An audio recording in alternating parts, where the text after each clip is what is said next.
Hi hello नमस्ते। नई कहानी मेरी ज़ुबानी इस चैनल पर मैं रेणुका आप सभी का स्वागत करती हूँ। आज हम सुनेंगे एक छोटी सी कहानी जिसका नाम है राजा का चतुर दामाद। एक छोटा सा राज्य था। उस राज्य में एक राजा रहता था।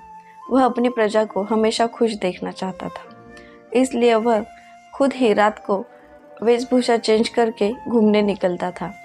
ऐसे ही एक दिन घने रात में राजा घूमने को निकला और घूमते घूमते वह चोरों के चपेट में आ गया। वह चोर उसे मार रहे थे। तभी वहां से गुजरने वाले 5 लड़कों ने उसे देखा और उन चोरों से उसे बचा लिया। तब उन्हें नहीं पता था कि हम जिसे बचा रहे हैं वह इस राज्य का राजा है। वो राजा काफ़ी अमीर आदमी था। उसके पास सोने चांदी हीरे जवाहरात किसी भी चीज़ की कोई कमी नहीं थी। वह सिर्फ यह चाहता था कि जिस तरह हम धन से संपन्न हैं उसी तरह हमारे राज्य के लोग भी सुखी और खुशहाल हो। इसलिए वह राज्य में घूमता था और चोर चुपके कहाँ घूमते हैं यह देखा करता था। लेकिन उस रात राजा की काफ़ी अच्छी तरह से पिटाई हुई थी। इस कारण राजा कुछ दिन अस्पताल में ही पड़ा रहा और जब वह लौटकर उसके महल में लौटा तब उसने अपने सिपाहियों से कहा, उस रात जब मुझे चोरों ने मारा था तब 5 लड़कों ने मुझे वहाँ बचाया था। उन 5 लड़कों के बारे में पूछताछ करो और हमारे राज दरबार में उन्हें हाजिर कर दो। ऐसे ही कुछ दिनों बाद उन 5 लड़कों का पता चला। उन 5 लड़कों को उन्होंने राज दरबार में बुलाया। पहले तो वो डर गए क्योंकि उन्हें लगा ज़रूर हमें कोई दंड मिलेगा, इसीलिए हमें राज दरबार में बुलाया गया है।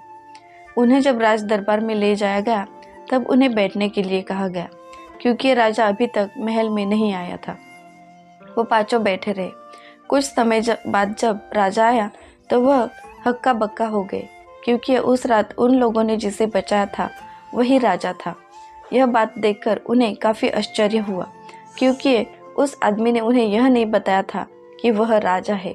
वो तो एकदम साधारण आदमी की तरह ही उनके साथ बातें कर रहा था और वही लोग उसे अस्पताल ले गए थे। राजा ने उनसे कहा, देखो, मैं इस राज्य का राजा हूँ और मेरी प्रजा की खुशी में ही मेरा सुख है।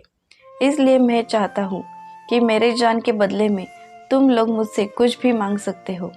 वह लड़के पहले चौंक गए कि राजा से क्या मांगना, लेकिन उसके बाद उसने कहा, ऐसा मत सोचो कि राजा से क्या मांगे, ऐसा समझो मैं तुम्हारा दोस्त हूँ और दोस्त से कुछ मांगना है। तब पहले ने कहा, राजा जी, मैं काफ़ी गरीब हूँ और मेरे पिताजी अक्सर बीमार रहते थे, इसलिए वह गुजर गए। अब मैं अपनी बूढ़ी माँ के साथ रहता हूँ। उसके लिए मुझे काफ़ी खर्चा आता है और हमारी झोपड़ी भी टूटी फूटी है, इसलिए मुझे झोपड़ी बना कर दो। राजा ने सिपाहियों से कहा, इनके लिए अच्छा सा महल बनाया जाए। यह सुनकर वह पहला दोस्त काफ़ी खुश हुआ। उसके बाद राजा ने दूसरे से पूछा। दूसरे ने कहा, राजा जी, मुझे कुछ पैसे दे दो ताकि मैं और अब मेरे पिताजी कोई कारोबार शुरू कर सके। राजा ने उसे काफ़ी बड़ी धनराशि दे दी ताकि वह अपना व्यापार कर सके। तीसरे से पूछा गया तब उसने कहा, मैं बड़ा ही पढ़ा लिखा हूँ, लेकिन फिर भी मेरे पास कोई ढंग का काम नहीं है, मुझे कोई अच्छे से नौकरी दिलवा दीजिए। राजा ने उसे नौकरी का इंतज़ाम करवा दिया। अब चौथे की बारी आई। चौथे ने सोचा, कुछ तो अच्छा मांगना चाहिए क्योंकि यह राजा है, कुछ भी दे सकता है। तब उसने कहा, राजा जी, जब भी मुझे घूमने निकलना पड़ता है तो मेरे आसपास के सारे रोड ओबड़ धोबड़ है और पत्थरों से भरे हैं। मैं चाहता हूँ कि आप यहाँ की सारी सड़कें दुरुस्त कर दीजिए और मेरा घर भी अच्छे से बना दीजिए। राजा ने उसकी यह मांग स्वीकार कर ली। अब बचा था 5वां दोस्त। उससे कहा गया, तुम्हारी क्या मांग है? वह थोड़ा सा रुका। उसके बाद उसने कहा, राजा जी, मैं यहाँ से कोसों दूर रहता हूँ और वहाँ पर मेरा एक छोटा सा झोपड़ा है। मेरे घर में मेरे माता पिता, घर में तो सभी है, लेकिन हमारे पास कोई रिश्तेदार ही नहीं है। अगर मैं आपसे कहूँ कि साल में आप एक बार मेरे घर आया करें तो क्या आप आओगे? राजा अपनी बात से मुकरने वाला नहीं था, इसलिए उसने कहा, ठीक है, साल में एक बार मैं तुम्हारे घर ज़रूर आया करूँगा। उसके बाद राजा सोच में पड़ गया, इस लड़के ने मुझसे यह क्या मांग लिया, और अगर मैं सामान्य इंसान के घर जाऊंगा तो मेरी इज्जत क्या रहेगी। तो उसने अपने दरबारियों के कुछ लोगों को बुलाया और कहा, ये लड़का जहाँ भी रहता है वहाँ एक बड़ा सा महल बनाया जाए ताकि मुझे जाने में कोई दिक्कत ना हो। उन दरबारियों ने वैसा ही किया। वो लड़का जहाँ रहता था वहाँ पर एक बड़ा महल बनाया गया। राजा ने कहा, महल तो बन गया, लेकिन वहाँ जाने के लिए रास्ता तो है ही नहीं। तो उसने कहा, वहाँ जाने के लिए तुरंत रास्ता बनाया जाए। वहाँ जाने के लिए हर तरफ से अच्छी तरीके से रास्ते बनाए गए। ऐसे ही कुछ दिन बीत गए और राजा को उनके घर जाने का दिन आ गया। राजा ने उसके घर में नौकर चाकर लगवा दिए और उनके रहने के लिए और खाने के लिए वही बंदोबस्त कर दिया और कहा, वहाँ पर जितना भी खर्चा आएगा वो राजकोष से दिया जाएगा। ऐसे ही कुछ दिनों बाद राजा वहाँ गया।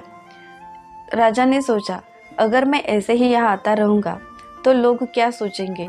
राजा को ऐसे ही किसी के घर नहीं जाना चाहिए। वह जब वहाँ से लौट आया तब उसने अपने प्रधान से पूछा, प्रधान जी, ऐसा कुछ मार्ग बताइए ताकि लोग हमें हंसे ना और हमारी इज्जत भी बरकरार रहे। तब प्रधान जी बोले, राजा जी, आपके पास तो बेटी है, फिर भी आप सोच में पड़ गए। अगर आपकी बेटी उस लड़के से शादी कर ले तो वह आपका दामाद बन जाएगा, और दामाद के घर जाने में कौन सी लज्जा और कौन सी नामुमकिन होगी। तो उसने अपनी बेटी को बुलाया और उस बेटे को भी बुलाया। दोनों आमने सामने आ गए। तब उसने कहा, अगर मुझे तुम्हारे घर मेहमान बनकर आना है तो तुम्हें मेरे बेटी से शादी करनी पड़ेगी। वह लड़का काफ़ी खुश हो गया क्योंकि राजा की लड़की काफ़ी ही सुंदर थी और उसे अच्छी बीवी भी मिल रही थी। उसने तुरंत हाँ कर दिया। उसके बाद बहुत ही धूमधाम से उन दोनों की शादी हो गई। इसके बाद कुछ दिनों बाद फिर राजा उनके घर गया। जब वह उसके घर गया तो उसे पता चला कि जो हमारा दामाद है वो कोई अच्छा सा काम नहीं करता, ऐसे ही उटपटांग कामें करके अपने घर में गुजारा करता है। राजकोष से आने वाले धन से उनका गुजारा नहीं होता है। इसलिए राजा ने सोचा, राजा का दामाद है, कोई अच्छा ही काम होना चाहिए।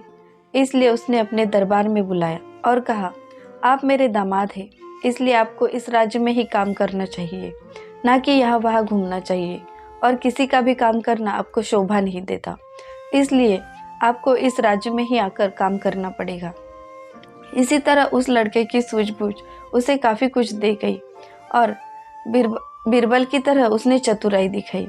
वह चतुराई देखकर राजा ने मन में कहा, यह लड़का तो काफ़ी होशियार था, मांग तो एकदम छोटी की, लेकिन उसके बदले में क्या कुछ मिला इसे। सब कुछ मिला, फिर भी मांग कितनी छोटी थी।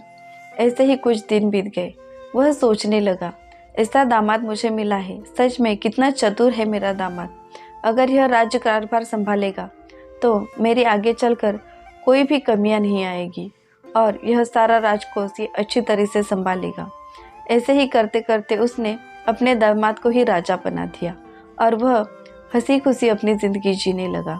तो दोस्तों, देखा, उस बच्चे की चतुराई उसे रोड से उठाकर महल तक ले गई और राजा भी कहने लगा, मेरे दामाद जैसा चतुर दामाद दुनिया में किसी का भी नहीं। ऐसी ही चतुराइयाँ हमें कहाँ से कहाँ पहुँचा सकती है। इसलिए कभी भी किसी मांग की चीज़ करने से पहले आगे के बारे में भी सोचना चाहिए।